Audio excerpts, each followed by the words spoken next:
แอนด์มัมมี่มาแล้วค่ะ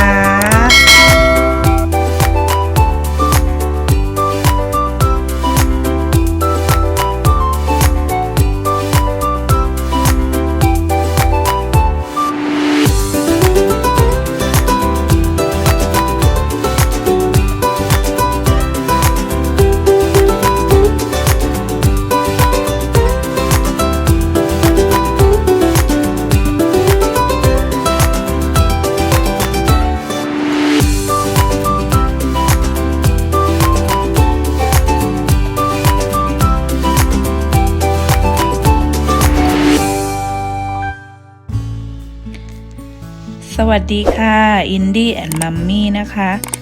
มารายงานตัวในวันหยุดสุดสัปดาห์ค่ะวันนี้เราจะมาทำการตัดต้นไม้รอบบ้านนะคะเพราะว่าปีนี้เรายังไม่ได้ตัดเลยค่ะก็ตอนนี้ก็ขึ้นสูงคุมรอบบ้านเลยนะคะนี่ค่ะ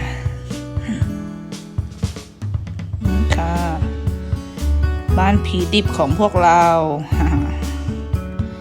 นี่ค่ะวันนี้เรามีเวลาเราก็เลยจะมาทำการตัดออกค่ะนี่ค่ะก็เดี๋ยวมาคอยดูกันนะคะว่าจะตัดออกมาแล้วเป็นยังไงนะคะ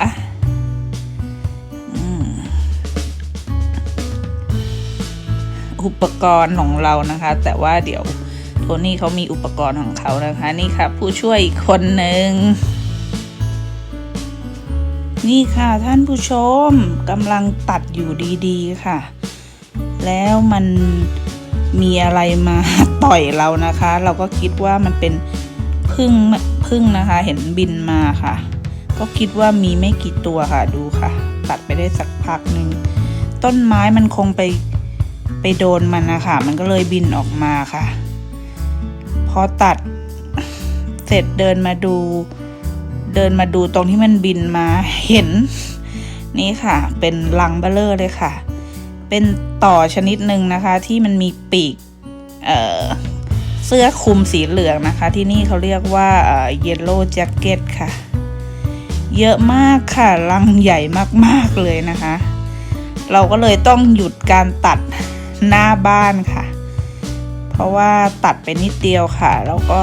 เหลืออีกหน่อยนึงค่ะไว้ตัดวันอื่นนะคะเสร็จเรียบร้อยเหลือเฉพาะด้านหน้านิดนึงค่ะโอ้ดีค่ะฟูเพราะว่าเราเจอค่าศึกก่อนนะก็เลยทำข้างๆออกไปได้เท่านี้เลยเหนื่อยเลยค่ะ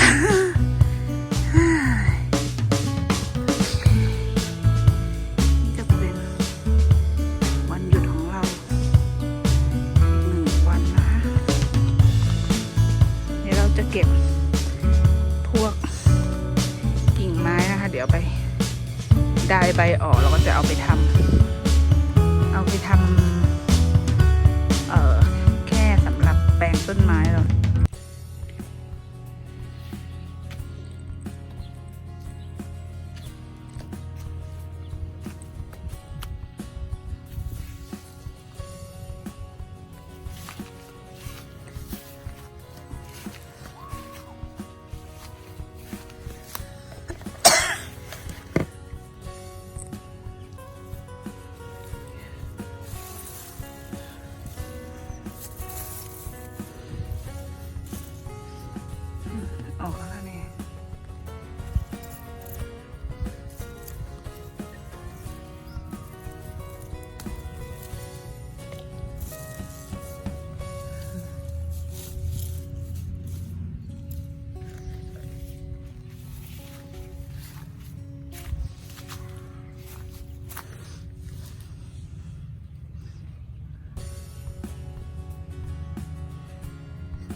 ตัดนะ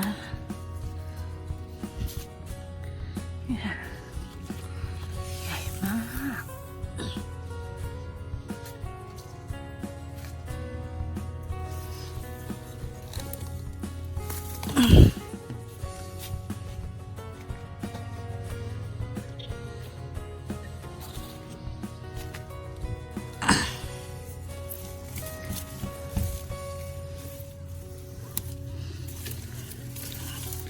ดูสิเนี่ย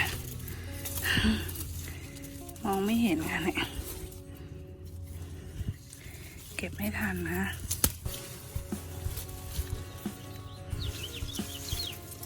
เนี่ยค่ะเม็ดใหญ่ต้องปล่อยแล้วนะคะเม็ดใหญ่ต้องปล่อยทำพันธุ์นะโอ้เม็ดใหญ่เยอะแยะเลยค่ะเก็บไม่ไหวไม่เดินเข้ามาเก็บนะฮะ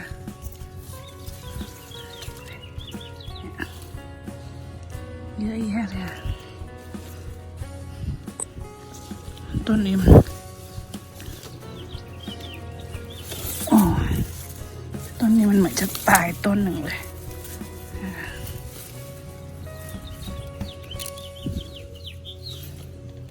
ขอเด็ด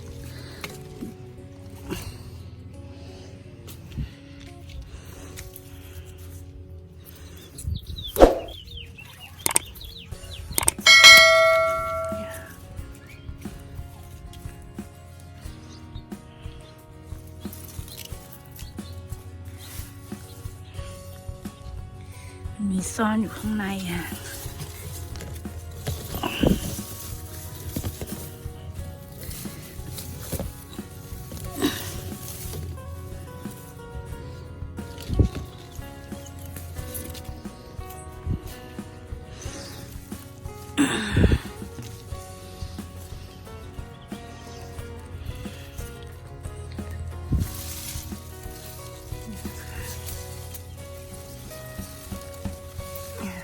แก่มาแล้วค่ะ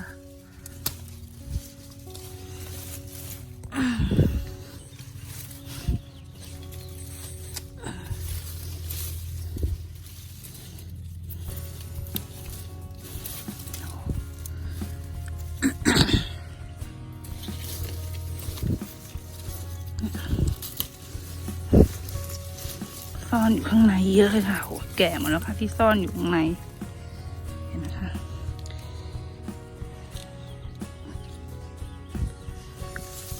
โอ้ยไม่เห็นเนี่ยข้างในเห็นเยอะแยะเลยค่ะมาอีกแล้วอีพึ่งโดนพึ่งต่อยมาเองอะโอ้ยไม่ไหวจะเก็บปวดหลังเยอะกำลังอ่อยเต็มเลยใหญ่มากเลยนะดูนะใหญ่เท่าถั่วฝักยาวเลยให้ใหญ่มากมองไม่เห็นเข้าไม่ถึงค่ะดูนะคะใหญ่มากนี่ใหญ่มากอ่ะเข้าไม่ถึงอ่ะเต็มเลยค่ะดูสิคะแก่แล้วอ่ะตรงนี้คือมันอยู่ข้างในค่ะท่านผู้ชมข้างในแล้วเราก็ไม่ได้เดินมาโอ้ my god โอ้น่ารักที่สุดเลยโอ้เหนื่อยหาก่อน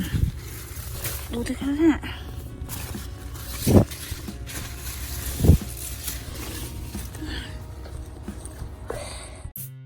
นี่ก็เป็นผัก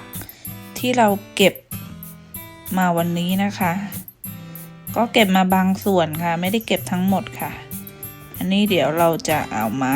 ทำกับข้าวกินวันนี้นะคะนี่ค่ะถั่วใหญ่มากเลยค่ะเพราะว่าบางอันมันซ่อนอยู่ข้างในนะคะแต่ว่าอ่อนนะคะไม่ได้แก่นะคะเนี่ยค่ะเห็นแบบนี้ นี่ต้นหอมต้นใหญ่ยาวเท่าแขนเลยค่ะก็ได้ผักชีมานิดนึงค่ะนี่เรามีเมนูไก่นะคะกิวกับเนยค่ะกินแบบว่ากินคลีน กินคลีนย่างกับเนยนะคะแล้วก็กินกับถั่วค่ะวันนี้เราเก็บถั่วแขกมาค่ะดูสิคะวันนี้เก็บได้เยอะนะคะเดี๋ยวเราจะมาผัดเขาเรียกว่าอะไรคั่วกับน้ำมันนิดนึงใส่กระเทียมค่ะแล้วก็กินกับไก่ค่ะกินกับน้ำจิ้มสุกี้ค่ะไก่เราก็ใส่น้ำมันหอยใส่น้ำปลาใส่ซอสนิดหน่อยค่ะให้มันพอมีกลิ่นให้มีรสนะคะตรงรสดีก็ใส่กินง่าย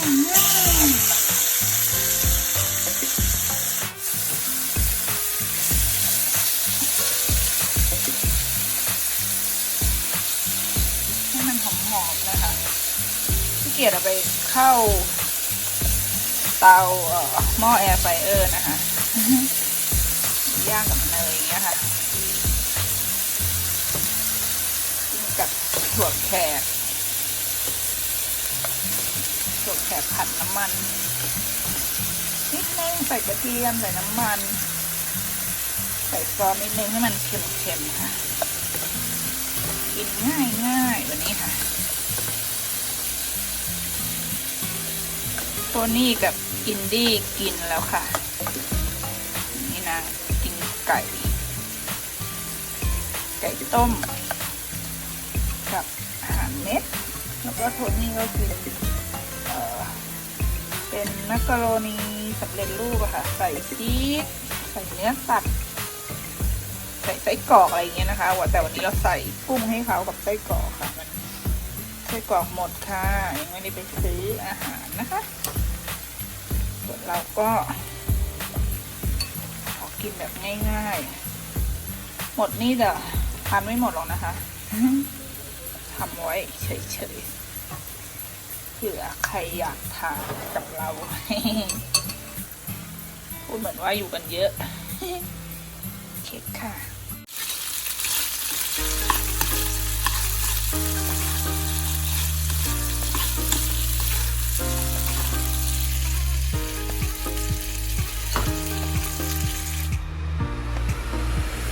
นี่ค่ะไก่ย่างเนยของเรานะคะกับถั่วแขกในซุปค่ะก็มีนิดนึงค่ะกินกับน้ำจิ้มสุกี้นะคะแค่นี้ก็อร่อยแล้วค่ะวันนี้ต้องขอตัวลาไปก่อนนะคะก็ฝากกดไลค์กดแชร์ให้ด้วยนะคะหรือว่าถ้าอยากตามติดชีวิตของ Indie and Mummy ก็สามารถกดติดตามได้ค่ะหรือว่ากด Subscribe นะคะก็วันนี้ต้องขอตัวลาไปก่อนค่ะบ๊ายบายค่ะ